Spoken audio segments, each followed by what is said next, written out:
আপনাদের সকলকে নমস্কার জানিয়ে শুরু করি আমার ছ্যাবলাপনা। যদিও অফিসিয়ালি আমি এটাকে বলি জোকস, আমি জানি না দিনের শেষে কি দাঁড়াবে, এটা জোকস না আড্ডা বা একটা মিক্সচার সামথিং।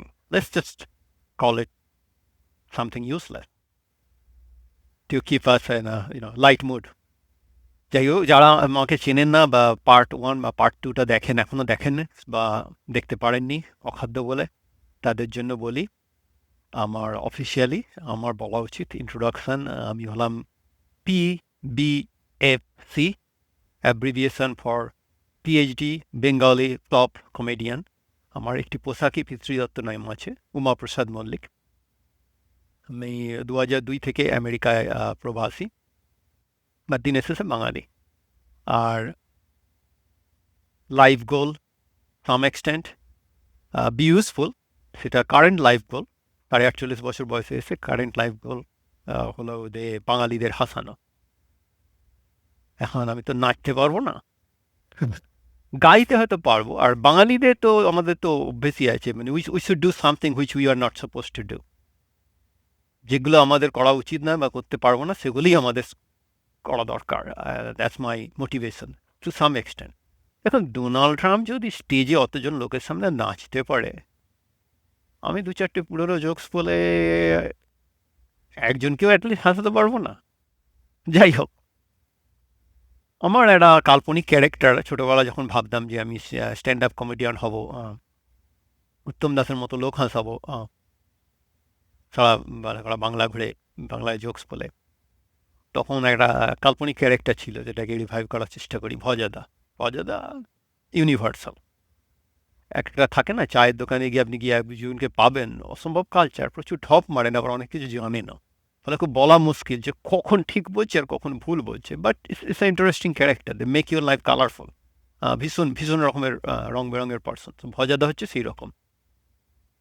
তো ভজাদাকে গিয়ে বললাম, হ্যাঁ ভজাদা, আজকে মনটা খারাপ হয়ে গেল গো, একটা ব্যাপার, আমি বিশ্বাস করতে পারছি না এরকম। কি কি অত মন খারাপের কি আছে, কি হয়েছে বল? তোমার মাথায় ঢুকবে না, হ্যাঁ। আমার মাথায় ঢুকবে না? দুদিনের বাচ্চা, দু চারটে বই পড়ে, দু চারটে পাস দিয়ে ভাবছিস ভজাদা কিছু জানো না? তো কি হয়েছে বল না, আমি বলে দিচ্ছি। আমি যাই, দেখো তুমি তো জানো আমার বাবা গৌরমোহন মল্লিক ছিলেন বিরজানন্দের শিষ্য। বেলুর মঠের বিরজানন্দ, স্বামী বিরজানন্দের শিষ্য। আর আমার মা শিলারানী মল্লিক বীরেশ্বরানন্দের শিষ্য। মানে বাবা বিয়ে হয়ে যাবার পরে মাকে বীরেশ্বরানন্দর কাছে দীক্ষা নিয়েছে। তো আমাদের বাড়ির একটা কালচার ছিল, হ্যাঁ, খোলামেলা বাড়ি আমাদের, মানে বাই বার্থ হিন্দু, কিন্তু ওরকম গোড়ামোটা ছিল না, অন্য রকমের একটা ব্যাপার ছিল। তো গান হতো, বাবা ভক্তিমূলক গান করতেন, রিলিজিয়াস পার্সন। রিলিজিয়াস জেস্টার বলবো না, I am religious but I don't like gesture. তো যাই হোক, তো আমাদের বাড়িতে গান হতো, ঠাকুরমা স্বামীজির গান হতো। পরে কোনো দিন হবে রামকৃষ্ণ বিবেকানন্দ, হয়তো আমার কোনো ফিউচার এপিসোডে আসবে। আমার বক্তব্য, মাই টু সেন্স, আমার দু পয়সার বক্তব্য। তো যাই হোক, তো সারদা দেবীর একটা বন্দনা ছিল, হ্যাঁ, এখনও আছে। বাবা ক্লাসিক্যাল ঘুম পাড়ানি সুরে আমাদের শিখিয়েছিলেন, সেভাবেই গাইতাম। প্রকৃতিং পরমাম অভয়ং বরদাং নররূপধরং জনতাপহরং শরণাগত সেবকতো সকরিং প্রণমামি পরং জননীং জগতম। হ্যাঁ হ্যাঁ, ঠিক আছে, গান শুনছি তো, তুই আবার গান করছিস, ঠিক আছে। তো কি হলোটা কি? ওরা, না না এটা নয়, বেলুর থেকে একটা ক্যাসেট কিনেছি, হ্যাঁ, আমাদের Sarvagyananda and his team more likely. সর্বজ্ঞানন্দকে, যাই হোক, আমাদের ব্যাচেলার্সে দেবাশিস দা মজা করে বলতো সর্বজ্ঞানন্দ। মজা করে বলতো না সিরিয়াসলি বলতো, আজও বুঝে উঠতে পারেনি। সর্বজ্ঞানন্দ মানে God gifted, God gifted musical talent. ওনার ব্যাচমেট আমাদের লোকাল স্কুলের অঙ্কের মাস্টারমশাই ছিলেন সর্বজ্ঞানন্দ। মহারাজকে নমস্কার করি। মহারাজা, ইন্টারেস্টিং পার্ট, বেলুর থেকে আমাকে তাড়িয়ে দিয়েছিল। হ্যাঁ, এক গল্প, ডিসিপ্লিন গ্রাউন্ডে, 1995 সালে। পরে আসবো, যাই হোক। Sarvagyananda, it's just another milestone in my life, good good good memories. তো যাই হোক, সর্বজ্ঞানন্দ অনেক সময় বা বেলুড়ে যারা মহারাজ ফহারাজ ওরা ক্যাসেট করে পাঠাতেন, তো ওরা করলো কি, এই সারদা দেবীর স্তোত্রটাকে নিয়ে চানাচুরের স্টাইলে ক্যাসেট করলো যাতে বিক্রি হবে। ভজদা বললো চানাচুর মানে, আরে দেখো না, ওই যখন যেটা শুনলে ট্র্যাডিশনাল সেটাকে করে দিয়েছে। প্রকৃতিং পরমং অবয়ং বরদং নররূপধরং জনতাপহরং শরণাগত সেবকতো সকরিং প্রণমামি পরং জননীং জগতং বিষয়ং কুসুমং পরিহৃত সদা চরণাম্বুরহামৃত শান্তি সুধা পিবঙ্গমন ভবরোগহরম প্রণমামি পরং জননীং জগতম। মজাদা বলল, আরে তো অন্যায় কি আছে, যেভাবে প্যাকেজ করলে লোকে খাবে, মানুষকে তো চাপে পড়ে করতে। তাহলে তোকে একটা গল্প বলি শোন, 1980 সালের গল্প, 5 থেকে শুরু হলো। হ্যাঁ, তোরা দুদিনের ছোঁড়া কি বুঝবি, 1980 সাল, তখন অমিতা সুপারস্টার। ভজাদা অমিতাভ বচ্চনকে বলতেন অমিতা, আর মিঠুন চক্রবর্তীকে মিঠু। আমাদের ক্ষমতা নেই ওটা শোধরানোর। তো যাই হোক, বললো তখন তার বছর দুয়েক আগে, হ্যাঁ, তোরা তখনও জন্মাসনি হয়তো। জন্মেছিস কবে? আমি জন্মেছি 77, 78-এর ফেমাস মুভি ডন। তখন বচ্চন যেখানেই যাচ্ছে ডন, আহা কি সে গান, হর দিওয়ানো मुझे पहचानो कहाँ से आया मैं हूँ कौन, हर दीवानो मुझे पहचानो कहाँ से आया मैं हूँ कौन, मैं हूँ डॉन, मैं हूँ डॉन, मैं हूँ डॉन, याहू। अरे दीवानो मुझे पहचानो कहाँ से आया मैं हूँ कौन। আরে ভজাদা ওই গানের সঙ্গে, আরে গল্প বলতে দে না আমাকে, তো আগেই সেমেছিলি। অমিতা তখন সারা ভারতবর্ষে প্রোগ্রাম করে বেড়াচ্ছে, অমিতাকে নিয়ে এলাম। কত পয়সা নিবি, চুলায় মানে প্রোগ্রাম কর। বাঙালি আমাদের কি পয়সা বলে কি, অনুষ্ঠানের জন্য পয়সার অভাব হয় না, তো ঠিক জোগাড় করে ফেলবো, চাঁদা তুলে জোগাড় করে ফেলবো।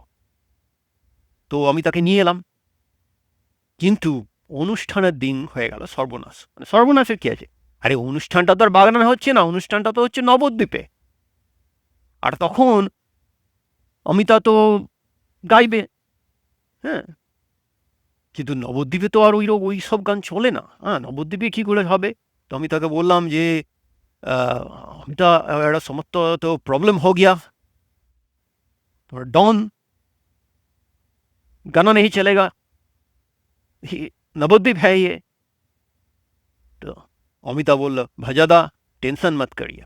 আহা কি প্রতিভা, কি গাইল, মানে অমিতাভ বচ্চন গাইল আরে দিবানো। হ্যাঁ, এ কি আর তোদের মতো চেংড়া হচ্ছে কালো জয়ী প্রতিভা, দেখছিস না এখনো সিনেমা করে যাচ্ছে, বিজ্ঞাপনও দিয়ে যাচ্ছে, সবই করে যাচ্ছে, রানিং মেশিন।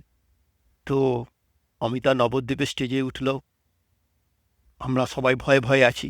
আহা কি গাইল, हर दीवानो मुझे पहचानो कहाँ से आया मैं हूँ कौन, हर दीवानो मुझे पहचानो कहाँ से आया मैं हूँ कौन, मैं हूँ डॉन, मैं हूँ डॉन, मैं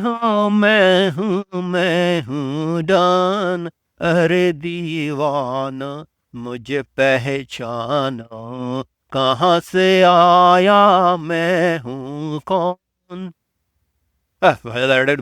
বেশি কি, এরা কি তো ব্যাপার, যেখানে যেরকম, তুমি হিন্দি গানকে নবদ্বীপে গেলে এরকম গাইতে হবে। হ্যাঁ, তোর ঘুম পাড়ানি প্রকৃতি পরমা কে শুনবে বাবা, ক্যাসেট বিক্রি করতে গেলে এটাকে একটু চানাচুর সুর দিতে হবে, একটু ক্লাসিক্যাল বেশ সুর দিতে হবে, কিচ্ছু আরে সন্ন্যাসীদেরও তো খাবারের পর্যন্ত পয়সা লাগে রে বাবা, আর তা তুমি মন্দ বলনি। তো যাই হোক, ভজাদা মাঝে মাঝে আসবে।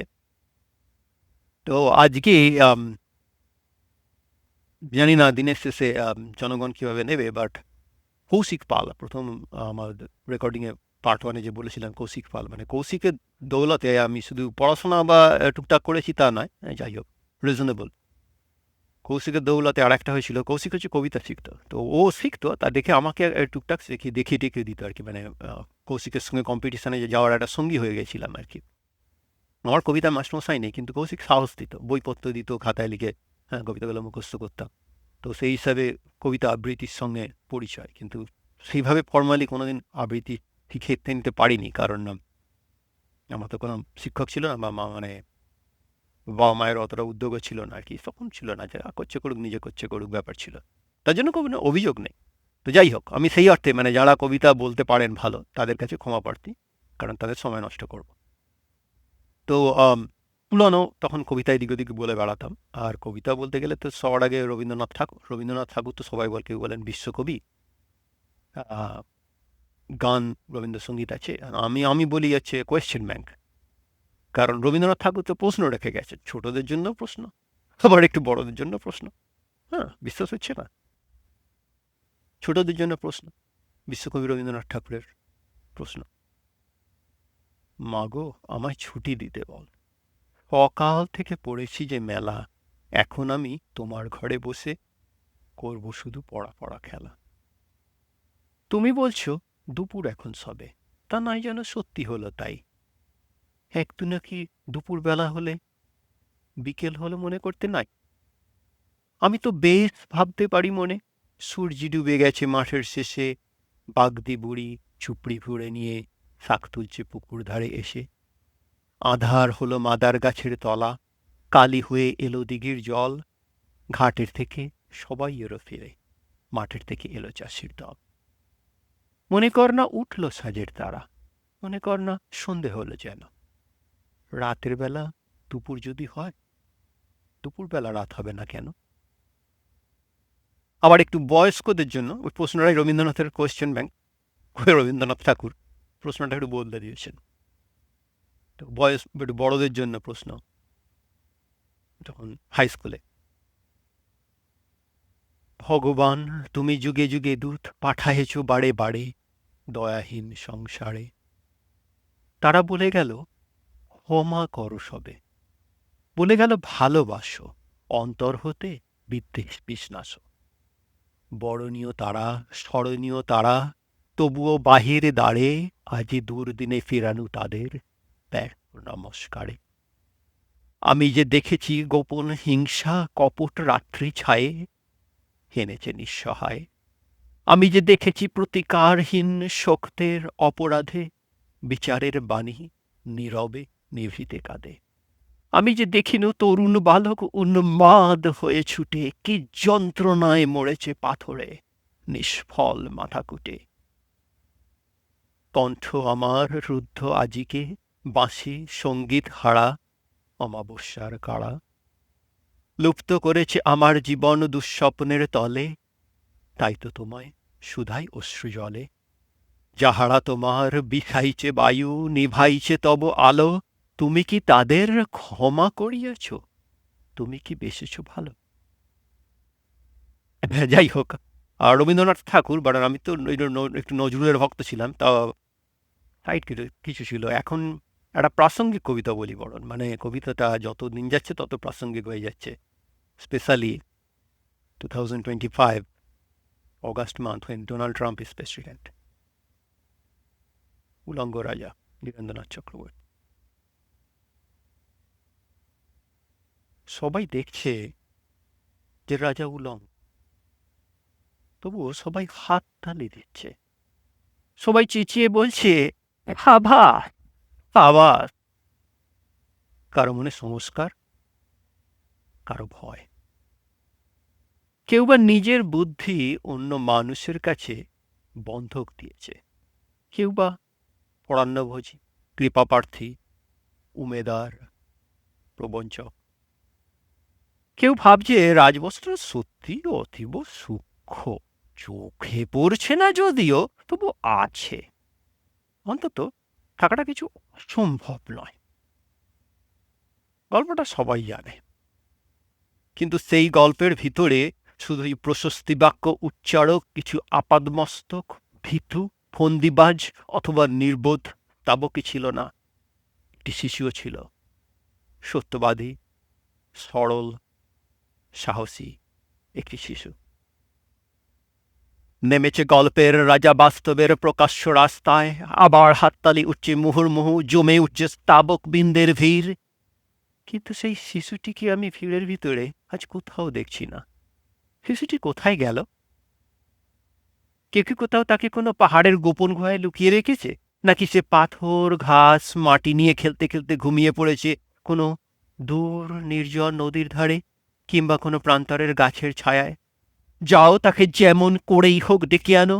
সে এসে একবার এই উলঙ্গ রাজার সামনে নির্ভয়ে দাঁড়াক। সে এসে একবার এই হাততালির ঊর্ধ্বে গলা তুলে জিজ্ঞাসা করুক, রাজা, তোর কাপড় কোথায়? নমস্কার। আর একটা অনুরোধ, সেটা হচ্ছে শব্দ টব্দ যদি একটু মাখিয়ে ফেলে থাকি বা ভুলে গিয়ে থাকি, আমাকে ক্ষমা করে দেবেন।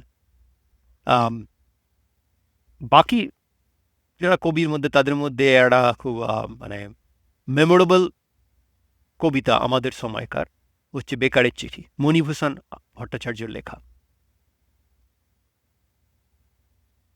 সামর্থ্যে বেকারের চিঠি মণিভূষণ ভট্টাচার্যটাও হয়তো প্রাসঙ্গিক। দেখা যাক। আমার বয়স যে বছর 21 পূর্ণ হলো, ভোট দিলাম।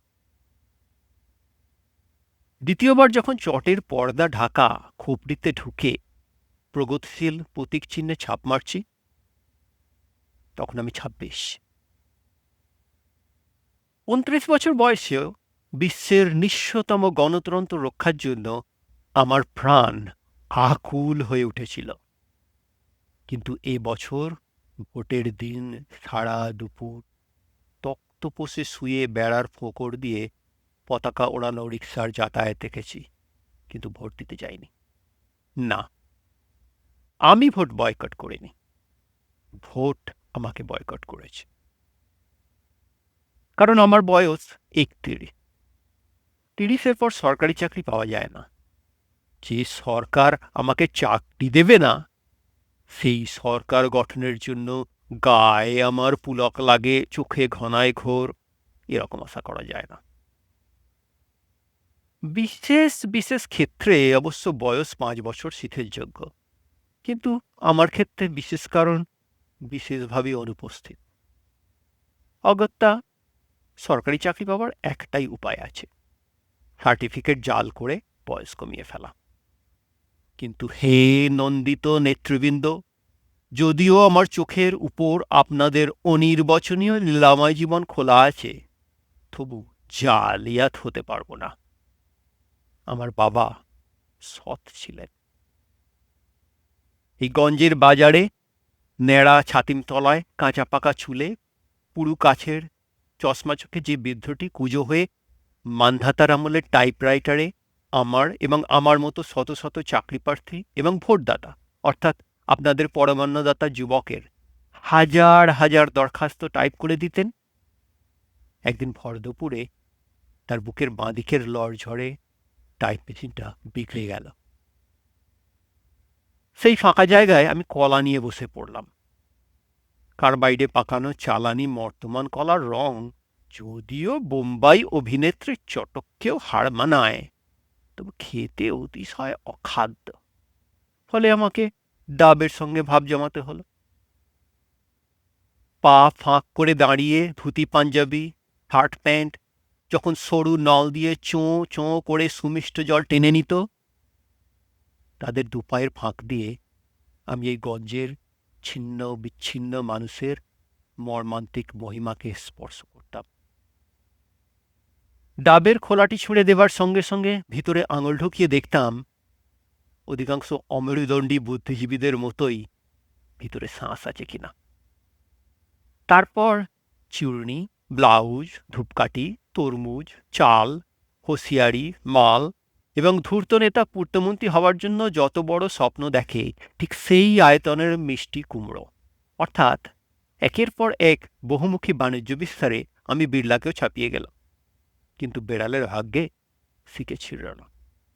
ফলে প্রায় বিনা চিকিৎসায় মা মারা গেলেন। আমাদের এখানে গত 20 বছরে আধখানা হাসপাতাল হয়েছে, বাকি আধখানা আর হবে না, কারণ প্রধান রাজনৈতিক দলের নেতারা অধিকাংশই ডাক্তার এবং তাদের নার্সিংহোম আছে। রোজ ভোর 4টায় উঠে আমি যখন বস্তির গণতান্ত্রিক খাটা পায়খানায় লাইন দিতাম, মা নিজের হাতে দেওয়া ঘুঁটে জ্বালিয়ে চা করে দিতেন। সেই স্যাঁতসেঁতে অন্ধকারে ধোঁয়াটে আগুনের সামনে বসে থাকা মাকে আমার ভারতবর্ষ বলে মনে হতো। দিদির মৃতদেহ দড়ি কেটে নামাবার পর থেকে মা একদম চুপ হয়ে গিয়েছিলেন। যার সঙ্গে দিদির বিয়ে হয়েছিল সে গরিব ছিল এবং ভালো ছিল, কিন্তু দারিদ্রতাকে মহানও করেনি বা খ্রিস্টের সম্মানও দেয়নি। এক চোরাকারবারি শ্রমিক নেতার আর কাঠিতে পরিণত করেছিল। সে সেই নেতাকে মহিলা সরবরাহ করত। সেই নেতার সঙ্গে মন্ত্রীর যোগাযোগ ছিল, মন্ত্রীর সঙ্গে কেন্দ্রের যোগ ছিল, কেন্দ্রের সঙ্গে পরিধির যোগ ছিল, পরিধির সঙ্গে ব্যাস এবং ব্যাসের সঙ্গে ব্যাসার্ধের সংযোগ ছিল, এবং এইসব সূক্ষ্ম যোগাযোগগুলি একসঙ্গে গিট লেগে একটা মোটা নাইলনের দড়ি হয়ে দিদির গলায় ফাঁস লাগিয়েছিল। চাকরি আমার হতো। জেলার সব ছাত্রদের মধ্যে আমি যদি মাতৃভাষায় প্রথম না হয়ে আপনাদের পিতৃভাষা অর্থাৎ ইংরেজিতে প্রথম হতাম, হয়তো আমার বরাত খুলে যেত। অথবা আমার বন্ধুরা যারা ঠিক ঠিক জায়গায় তেল সরবরাহে আরব রাষ্ট্রগুলিকেও হার মানিয়েছে, আমি যদি তাদের সঙ্গে প্রতিযোগিতায় নামতে পারতাম, তাহলে আমার গলায় বাদামের ঝুড়ির বদলে নেকটাই ঝুলত। গর্তে ঢুকে যাওয়া ফ্যাকাশে হলুদ রঙের দুটো চোখের শূন্য দৃষ্টি এবং একটা অকেজো টাইপ মেশিন ছাড়া বাবা আমার জন্য আর কিছু রেখে যেতে পারেননি। এবছর জীবনের সর্বশেষ ভর্তি দিয়ে মা চলে গেলেন, ভারতবর্ষ পড়ে রইল। আমার আর কোনো দায় নেই, যেহেতু আজকের দর্শন আগামীকালের সংস্কার মাত্র। এখন যদি আমি সন্ন্যাসী হয়ে যাই, বন্ধুরা বলবে হারিয়ে গেল। বিদেশি টাকায় পুষ্ট যেসব তথাকথিত জনসেবার প্রতিষ্ঠান আছে, তাতে যদি ভাতের জন্য ঢুকে পড়ি, তারা বলবে বেটা গুপ্তচর। যদি আত্মহত্যা করি, তাহলে কাপুরুষ। আর যদি সোজাসুজি প্রতিবাদ করি, তাহলে আপনারা রাজনৈতিক নৈশ প্রহরীরা কালো টাকার কুমিরদের অন্ধকার পাড়ায় গিয়ে মাঝরাতে নকশাল নকশাল বলে ঘেউ ঘেউ করে তাদের জাগিয়ে দেবেন। এমনকি অবস্থা তেমন তেমন বেগতিক দেখলে আপনাদের সঙ্গে রাশিয়া আমেরিকাও যোগ দেবে। এতদিন চাকরি খুঁজেছি, পাইনি। এবার ভাবছি আমরাই আপনাদের চাকরি দেব। আমরা যারা বেকার, আধা বেকার, ভবঘুরে, বাউন্ডিলে ভিখেরি, যাদের জমি নেই কিন্তু জমিতে খাটে, বাড়ি বানায় কিন্তু বাড়ি নেই, যারা শহরে শহরে আলো জ্বালে কিন্তু যাদের কুপিতে তেল নেই, যারা কারখানা বানায় কিন্তু কারখানা যাদের আস্থা করে চালান করে দেয়, যারা কোনোদিন একটা ভালো জামা পরেনি, শরবত খায়নি, বেড়াতে গিয়ে পর্বতমালার স্তব্ধ নিরাশক্তি ও মহত্বকে স্পর্শ করেনি, যারা জন্মায় আর খাটে, খাটে আর মরে, যারা পিঁপড়ের মতো, পোকামাকড়ের মতো, শীতরাত্রির ঝরা পাতার মতো, সেই সব নিরক্ষর, নগণ্য, কুঁজো, অবজ্ঞাত, করুণ, যাদের দেখার জন্য এবং ঠকাবার জন্য আপনারা বিরাট মঞ্চে উঠে দাঁড়ান, যারা আগামী দিনের ভারতবর্ষের গোটা পৃথিবীর এবং সৌরজগতের মালিক, আমি তাদেরই একজন হয়ে এই জংশন স্টেশনে বাদাম বেচে যাচ্ছি। কসাইয়ের বাঁ হাতের বুড়ো আঙুলের মতো জীবন আমাদের, যে কোনো মুহূর্তে বিচ্ছিন্ন হয়ে যেতে পারি। আবার এই আঙুলের কেন্দ্রীভূত চাপিয়ে খোলা ফাটিয়ে বের করে আনা যায় রাজনৈতিক ক্ষমতার পুষ্টিকর তৈলবীজ, আর সমস্ত শুকনো খোসা বাতাসে উড়ে যায়। বাতাসের সঙ্গে আকাশ স্পর্শ করে মানুষের অন্ত ঘৃণার আগুন। সেই আগুনের পাশে বসে আছেন আমার মা, আমার দেশ জননী। না, বিপ্লব শব্দটি শুনলেই আপনাদের মতো আমার কম্প দিয়ে জ্বর আসে না। জানি না এখনকার এরা জনগণ এই ধরনের কবিতা শোনেন কিনা। যাই হোক, জোকস বলবো বলে কবিতা শোনাচ্ছি, হয়তো মাঝখানে বিশ্বলোচন শর্মার স্টাইলে গান ধরবো, কারণ আমার করা উচিত না হচ্ছে গান, যেটা কারণ বলবো। আর মাঝে মাঝে আড্ডা মেরে যাব।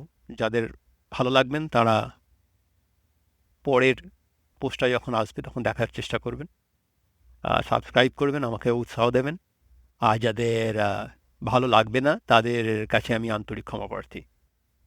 আর কবিতা বলার সময় যদি ভুলভাল কিছু শব্দ বলে থাকি তার জন্য মানে আমি খুবই দুঃখিত, কারণ প্রায় 2002 থেকে আমেরিকায় আছি। বাংলা বই, বিশেষত ওইসব ছোটোবেলার কবিতার বই পাওয়া, সমস্ত কিছু পাওয়া খুব মুশকিল। ওই ইন্টারনেটের থ্রু দিয়ে যতটুকুনি পাওয়া যায় সেটাই চেষ্টা করে যাচ্ছি, আর হাসানোর চেষ্টা করে যাচ্ছি।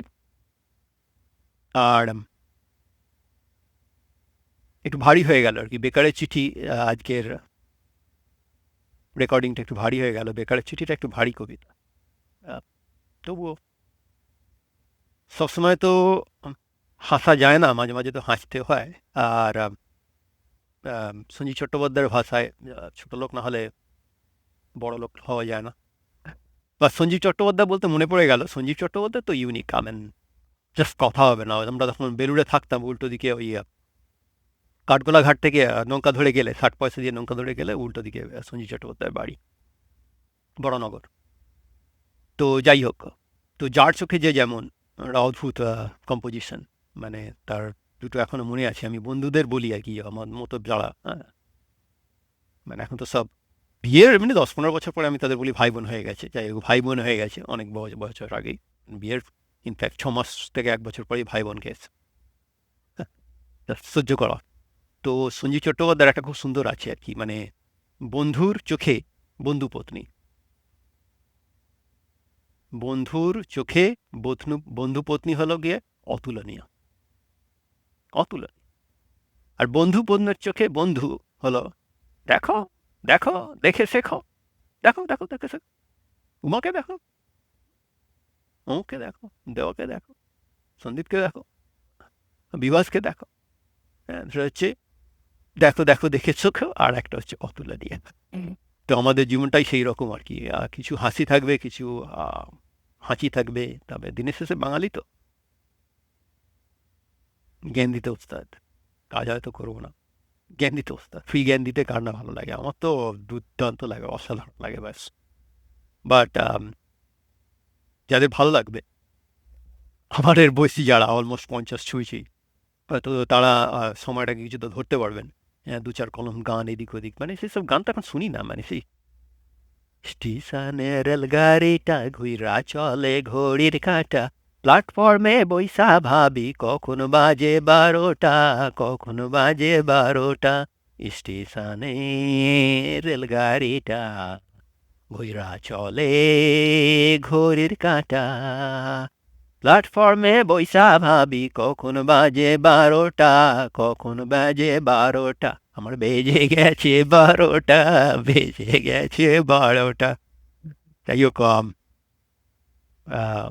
যাদের ভালো লাগবে উৎসাহ দিতে থাকবেন। আমি পরের ভিডিও যখন পোস্ট হবে দেখবেন। হ্যাঁ, তাহলে আমি চেষ্টা করবো, চালিয়ে যাবো। জানি না কতদিন উৎসাহটা থাকবে, বাট একটা মানুষের মুখেও যদি হাসি আনতে পারি,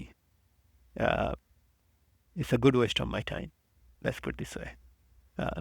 ভালো থাকবেন, নমস্কার। আর সাবস্ক্রাইব করবেন যদি ইচ্ছা হয়, উৎসাহটা পাবো। থামছি আজকে।